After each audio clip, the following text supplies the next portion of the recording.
নমস্কার, সকলকে স্বাগত। এশিয়ার টুয়ারের আজ 12তম ক্লাস। আজ আমরা শিখব কল নাম্বার এবং অ্যাক্সেশন নাম্বার ক্যাটালগ কার্ডে কিভাবে লেখা হয়, কোথায় লেখা হয়।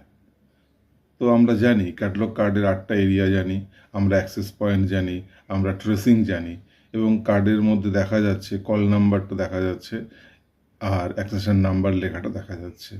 তো চলুন দেখা যাক এই জায়গাগুলো কিভাবে হয় এবং এখানে কিভাবে লেখা হয়। কল নাম্বার সাধারণত ক্লাস নাম্বার এবং বুক নাম্বার মিলে কল নাম্বার সৃষ্টি হয়। তবে অনেক ক্ষেত্রে গ্রন্থের কপি সংখ্যাও কল নাম্বারের মধ্যে যেতে পারে, প্রকাশ কালও কল নাম্বারের মধ্যে যেতে পারে। কখনো কখনো গ্রন্থাগারের নাম, বিভাগ এবং বিষয়ের নামও লেখা থাকে, তবে সেটা খুবই রেয়ার। তো মূলত আমাদের যেটা জানতে হবে, কল নাম্বার হচ্ছে বর্গ সংখ্যা এবং গ্রন্থ সংখ্যা। বর্গ সংখ্যা বলতে আমরা যেটা DDC, UDC, CC classification number থেকে যে সংখ্যাটা আমরা পাই সেটা হচ্ছে বর্গ সংখ্যা, এবং বুক নাম্বার বা গ্রন্থ সংখ্যা হচ্ছে সেই সংখ্যাটা যেটা পার্টিকুলার গ্রন্থের জন্য অ্যাসাইন করা হয়। এই গ্রন্থ সংখ্যাটা সাধারণভাবে সায়েন্টিফিক্যালি এটা কার্টার নাম্বার দিয়ে তৈরি করা হয়, তবে বিভিন্ন লাইব্রেরিতে সাধারণ স্কুল বা সাধারণ লাইব্রেরিতেও এটি একটি নির্দিষ্ট ছন্দে বা ফর্মে কিন্তু লেখা হয়, সেটা নিয়ে আমরা অন্য সময় আলোচনা করব। তো সাধারণত গ্রন্থ সংখ্যা হচ্ছে বইটাকে আইডেন্টিফিকেশন করার জন্য একটি নাম্বার এবং ইউনিক নাম্বার। এটা গ্রন্থ সংখ্যাটা ইউনিক হবে এবং বর্গ সংখ্যা কিন্তু ইউনিক হয় না, সেটা একাধিক বইয়ের জন্য একটি নাম্বারও হতে পারে গ্রন্থের ক্ষেত্রে, সেটা আমরা জানি। তো নেক্সট হচ্ছে এই কল নাম্বার কোথায় লেখা থাকে। এই কল নাম্বার দেখতে পাচ্ছি ছবিতে আমরা, যে বইয়ের যে স্পাইন আছে সেই স্পাইনের নিচের দিকে এই কল নাম্বারটি প্রিন্ট করে হোক, হাতে লিখে হোক, লেখা থাকে প্রত্যেকটা গ্রন্থের মধ্যে। এখানে যেরকম দেখতে পাচ্ছি DG276N672011, 3 নম্বর যে বইটা সেটা দেখতে পাচ্ছি। তো ডিজি মানে একটি লাইব্রেরির নাম হতে পারে বা কোনো ডিপার্টমেন্ট হতে পারে। 271 এটা হচ্ছে একটি ক্লাস নাম্বার, ডিডিসি নাম্বার, এবং তারপরে N67 এটা হচ্ছে বুক নাম্বার, এবং 2011 এটা হচ্ছে সাল, এটা হচ্ছে প্রকাশকাল। তো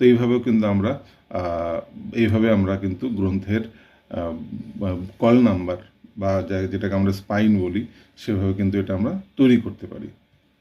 তো এই কার্ডের মধ্যে কিভাবে লেখা যেতে পারে? তো এই কার্ডের মধ্যে আমরা সহজেই ক্লিয়ারলি দেখতে পাচ্ছি যে লিড অ্যাক্সেস পয়েন্ট যেখান থেকে লিখেছি তার ঠিক আগে, এবং যে একটা স্কোয়ার মতো জায়গা আছে, আয়তকার জায়গা আছে, তো এই আয়তকার জায়গার মধ্যে আমাদেরকে লিখতে হয়েছে। তো স্বাভাবিকভাবে এখানে একটি গ্রন্থ আছে 954.14M124, এটা জাস্ট ইমাজিনারি একটি কল নাম্বার। সো এই কার্ডের মধ্যে এইভাবে আমাদের লিখতে হবে কল নাম্বারটা। সাধারণভাবে লিড লাইনের ওপরে একদম লেফট সাইডের ওপর যে জায়গাটা আছে সেখানে আমরা কল নাম্বার লিখি এবং এটা পেনেই লেখা হয়। ওকে। তো আরেকটি গ্রন্থের ক্ষেত্রে, বাংলা গ্রন্থের ক্ষেত্রে, আমরা সাধারণত বাংলা গ্রন্থের ক্ষেত্রে বাংলাতে কল নাম্বারটা লেখার চল আছে, এবং অনেক অবশ্যই ইংলিশেও লিখতে পারেন। তো সাধারণভাবে বাংলা যদি কেউ লেখেন তাহলে ঠিক ওই একই জায়গাতে একইভাবে লিখতে হবে কার্ডের কল নাম্বার।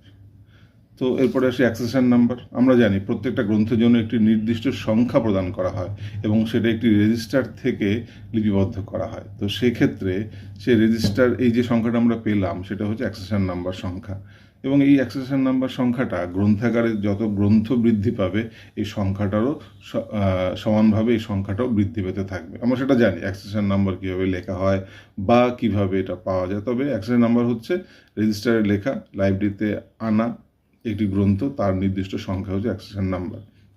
এটি কোথায় দেখতে পারি আমরা? সাধারণত গ্রন্থের মধ্যে টাইটেল পেজে বা হিডেন পেজ আমরা জানি, সেখানটাতে এই অ্যাক্সেশন নাম্বারটা লেখা থাকে, এবং বর্তমানে কোহা এবং অন্যান্য সিস্টেমের মধ্যে ডিজিটাল যে প্রসেস বা এলএমএস যে প্রসেস, তার মধ্যে এই বারকোড একটি ব্যবহৃত করা হয়, প্রত্যেকটা গ্রন্থের মধ্যে থাকে। সেটা মূলত এই অ্যাক্সেশন নাম্বারটা সেখানে কোডিফাই করা হয় বারকোডের মধ্যে। তো গ্রন্থের মধ্যে একটি স্ট্যাম্প লাগানো থাকে টাইটেল পেজে, সেখানে আমরা লিখি যে এটা হচ্ছে বইটার অ্যাক্সেশন নাম্বার, এবং অ্যাকশনিং ডেটটাও আমরা সেখানে গ্রন্থের মধ্যে লিখতে পারি। সো এখান থেকে আমরা ঠিক পেতে পারি। সাধারণত অ্যাক্সেশন নাম্বার লেখা হয় ক্যাটালগ কার্ডের মধ্যে, যেখানে আমরা 5th এরিয়া লিখছি তার ঠিক অপোজিট সাইডে লেফট সাইডে আমরা অ্যাক্সেশন নাম্বার লিখি। যেখানে আমরা ফিজিক্যাল ডেসক্রিপশন এরিয়া বা পেজিনেশন যে এরিয়া, এতগুলো পৃষ্ঠা আছে, সাইজ, আয়তন ইত্যাদি আছে, তার ঠিক বাঁ দিকে যে লাইনটা আছে সেখানে সাধারণত আমরা অ্যাক্সেশন নাম্বার সংখ্যাটা লিখি। যদি একাধিক অ্যাক্সেশন নাম্বার থাকে, কখন থাকে জার্নালের ক্ষেত্রে থাকে, তখন আমরা ঠিক এরপর থেকেই আমরা পরপর করে লিখতে থাকি অ্যাক্সেশন নাম্বারগুলো। সো অ্যাক্সেশন নাম্বারগুলো আমরা এখানটাতে লিখব এবং সেটা ফিফথ এরিয়ার পাশে আমরা লিখব। একটি উদাহরণ দিয়ে একটু দেখা যেতে পারে কিভাবে এটা লেখা সম্ভব হয়। এখানে হাইলাইট করা আছে, কল নাম্বার একটি হাইলাইট করা আছে এবং অ্যাক্সেশন নাম্বার দুটো হাইলাইট করা আছে। বাকি যে ক্যাটালগ কার্ডের রুলস যা আছে সেইভাবে কিন্তু আমরা ক্যাটালগ কার্ডগুলো করছি। তো এটার ক্ষেত্রে ক্যাটালগ কার্ড যেমন আছে একটা সিস্টেমেটিক ওয়েতে 8টা এরিয়া মিলে আছে, একটি দেওয়া আছে এবং বাঁ দিকে উপরের দিকে কল নাম্বারের মধ্যে কল নাম্বার দেওয়া আছে এবং ফিফথ এরিয়া যেখান থেকে শুরু হয়েছে তার বাঁ সাইডে কিন্তু একটি অ্যাক্সেশন নাম্বার দেওয়া আছে এই প্রবলেমের জন্য। সো এই প্রবলেমটা কাজে লাগতে পারে আপনাদের, যদি এটা প্রয়োজন হয় তো সেটা আপনারাও ভালোভাবে দেখতে পারেন। এবং এক্ষেত্রে আরেকটি উল্লেখ্য বিষয় যে কার্ডটি একটি কার্ডে শেষ হয়নি, সেজন্য আমরা পরবর্তী নেক্সট কার্ড কন্টিনিউ বলে একটি কার্ড করেছি এবং সেখানে আমাদের ট্রেসিংটাও করে দেওয়া আছে। সো আপনাদের আশা করি কল নাম্বার এবং অ্যাক্সেশন নাম্বার নিয়ে কোনো বিভ্রান্তি আর থাকার কথা নয়। এনিওয়ে, যাই হোক, পরবর্তীতে আমরা শিখব মোর দ্যান 3 অথার্সের ক্ষেত্রে কিভাবে আমরা ক্যাটালগ কার্ড করব সেই বিষয়টি। ধন্যবাদ।